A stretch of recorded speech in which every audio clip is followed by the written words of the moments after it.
ایک دن ایک پہاڑ نے دوسرے پہاڑ کو کہا کہ بھائی آج مجھے کوئی ایسا واقعہ سناؤ جسے سن کر میں پگھل جاؤں۔ ایک دن ایک پہاڑ نے ساتھ والے پہاڑ کو کہا کہ بھائی مجھے اپنی زندگی کی کوئی ایسی دردناک کہانی سناؤ، اپنی زندگی کا کوئی ایسا دل دہلا دینے والا واقعہ سناؤ جو مجھے رونے پر مجبور کر دے۔ آج میرا پگھلنے کو جی چاہ رہا ہے، آج میرا رونے کو دل کر رہا ہے۔ جوانو، یہ واقعہ بہت ہی دلچسپ ہونے والا ہے۔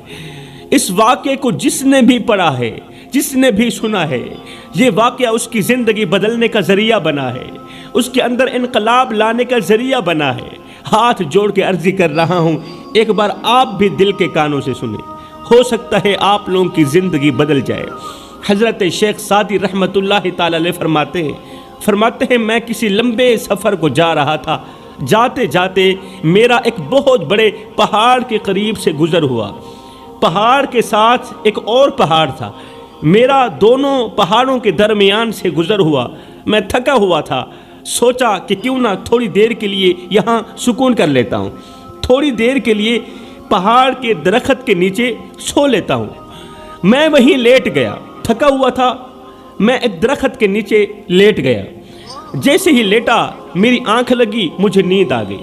جیسے ہی نیند آئی تو خواب کی دنیا میں نے ایک ایسا منظر دیکھا جس نے مجھے خون کے آنسو رونے پر مجبور کر دیا، جس واقعے نے مجھے خون کے آنسو ہمیشہ کے لیے رونے پر مجبور کر دیا۔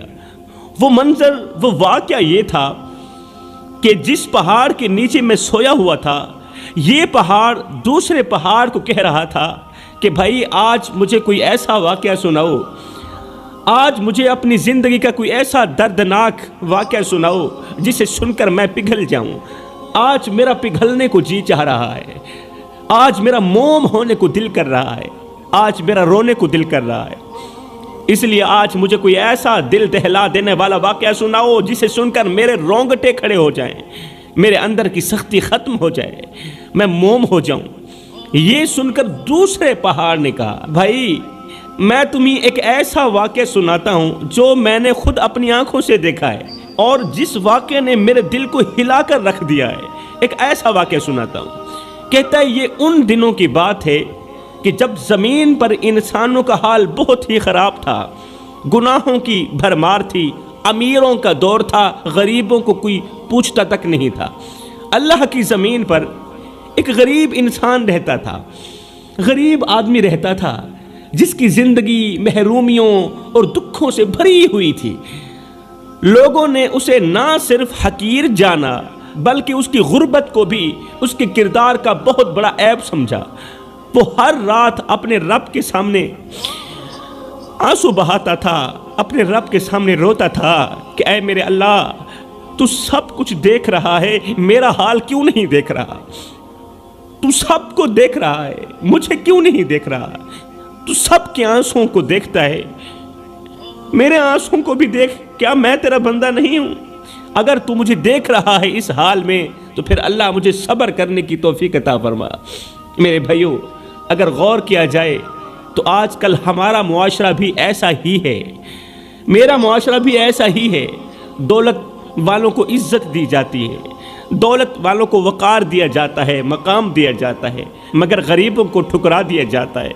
اس دور میں انسان کی ایمان، پیار، محبت اور اخلاق کی قدر کرنے کے بجائے اس کے لباس اور جیب کی قدر کی جاتی ہے، اس کے لباس اور جیب کو دیکھا جاتا ہے۔ اگر کوئی غریب شخص بھوک سے بلکتا ہے تو اسے حقارت سے دھتکار دیا جاتا ہے۔ اگر کوئی غریب شخص بھوکا ہے تو بجائے اسے روٹی دینے کے، اس کی مدد کرنے کے، الٹا اسے حقارت کی نگاہ سے دیکھا جاتا ہے۔ مگر یہی غریب جسے حقارت کی نگاہ سے دھتکار دیا جاتا ہے، یہی غریب جب اپنے رب کے سامنے گڑ گڑا کر روتا ہے نا، تو قسم خدا کی، خدا کا عرش ہل جاتا ہے، خدا کے عرش کو ہلا کے رکھ دیتا ہے۔ آج کا انسان ہمیشہ دولت مند انسان سے محبت کرتا ہے، دولت مند انسان سے پیار کرتا ہے۔ ایک میرا اللہ ہی ہے جو غریب انسان کو بھی اکیلا نہیں چھوڑتا، ایک میرا اللہ ہی ہے جو برے انسان کو بھی اکیلا نہیں چھوڑتا۔ خیر، پہاڑ نے اپنی کہانی کو آگے بڑھاتے ہوئے کہا کہ ایک دن اس غریب آدمی کو پتہ چلا کہ گاؤں کے سب سے بڑے امیر آدمی کے گھر میں شادی ہے، اس کی بیٹی کی شادی ہے۔ پورے گاؤں میں چرچا تھا کہ شادی بڑی دھوم دھام سے ہوگی اور رنگ برنگے کھانوں کا اہتمام بھی ہوگا۔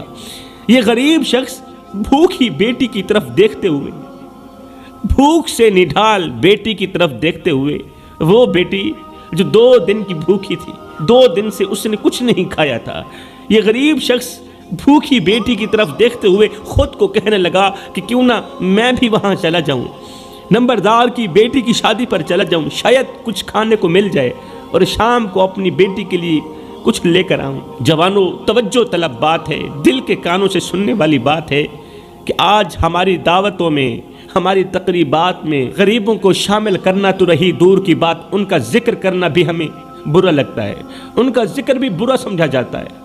شادیوں میں کھانے ضائع ہوتے ہیں مگر کوئی ان بھوکے پیٹوں کی فکر نہیں کرتا جو ایک وقت کی روٹی کے لیے ترس رہے ہیں۔ اپنے مہمانوں کی پلیٹوں میں بچا ہوا کھانا پھینک تو دیتے ہیں مگر وہی کھانا غریب کی جھولی میں ڈالنے سے ہمارا غرور مجروح ہوتا ہے۔ یہ کیسا معاشرہ ہے جہاں ضرورت مند کو اس کے حال پر چھوڑ دیا جاتا ہے؟ ارے یہ کیسا معاشرہ ہے جہاں غریب کو اس کے حال پر چھوڑ دیا جاتا ہے، اس کی بالکل بھی مدد نہیں کی جاتی۔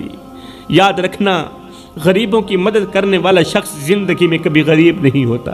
غریب آدمی بھوک کا کاسا اٹھائے گھر سے اٹھا، امیر کے گھر کی طرف چل پڑا، شادی کی طرف چل پڑا کہ ہو سکتا ہے کچھ کھانے کو مل جائے۔ اسے یقین تھا کہ شاید اللہ اس کی بھوک مٹانے کا کوئی راستہ بنا دے، لیکن وہاں جو ہوا وہ اس کے لیے زندگی کا سب سے بڑا تلخ لمحہ تھا، سب سے بڑا برا وقت تھا جو اس کے ساتھ سلوک کیا گیا۔ جیسے ہی وہ غریب شخص امیروں کی شادی میں جا کر خالی کرسی پر بیٹھا تو اس کے دل میں ایک بہت بڑی امید جاگ اٹھی کہ ابھی کھانا ضرور ملے گا، کھانا لگے گا، میں کھاؤں گا، خود بھی کھاؤں گا اور اپنی بھوکی بیٹی کے لیے بھی ضرور لے جاؤں گا۔ آج میری بیٹی کے چہرے پر مسکراہٹ ضرور آئے گی کیونکہ میری بیٹی نے 2 دن سے کچھ نہیں کھایا۔ لیکن اچانک ایسا ہوا کہ جس کی بیٹی کی شادی تھی اس امیر شخص کی نظر اس غریب پر پڑ گئی۔ اچانک اس نمبردار کی نظر اس بیچارے غریب پر پڑ گئی۔ غریب کو دیکھتے ہی اس کا چہرہ غصے سے لال پیلا ہو گیا، سرخ ہو گیا۔ وہ حقارت سے اپنے غلام کو اشارہ کرتے ہوئے بولا، نمبردار نفرت بھری نگاہوں سے دیکھ کر اپنے غلام کو اشارہ کرتے ہوئے بولا، یہ 2 ٹکے کا آدمی یہاں کیسے آ گیا؟ اس کی جرت کیسے ہوئی؟ ہمارے جیسے بڑے لوگوں کی محفل میں بیٹھنے کی اس کی جرت کیسی ہوئی؟ نوکروں کو کہا کہ اسے فوراً اٹھا کر باہر روڑی پر پھینک دو، کچرے پر پھینک دو تاکہ یہ جان لے کہ اس کی اوقات کیا ہے۔ غلام نے حکم کی تعمیل کرتے ہوئے اللہ کے غریب بندے کو اٹھایا، باہر روڑی پر پھینک دیا۔ ہائے، روڑی پر پھینک دیا۔ وہ غریب شخص روڑی کے ڈھیر پر جا بیٹھا، اس کی آنکھوں میں بے بسی کے آنسو تھے اور حسرت بھری نگاہیں ان رنگ برنگے کھانوں کو دیکھ رہی تھی جو وہ کبھی اپنے خوابوں میں بھی نہیں کھا سکتا تھا۔ لوگ کھا رہے تھے، ہنس رہے تھے اور اسے اسی طرح نظر انداز کر رہے تھے، اس طرح نظر انداز کر رہے تھے جیسے وہ انسان نہ ہو بلکہ کوئی بے قیمت چیز ہو۔ خیر، تمام لوگ کھانا کھا کر اپنے اپنے گھروں کو چلے گئے، دعوت ختم ہو گئی، کرسیاں اور میزیں اٹھا لی گئی،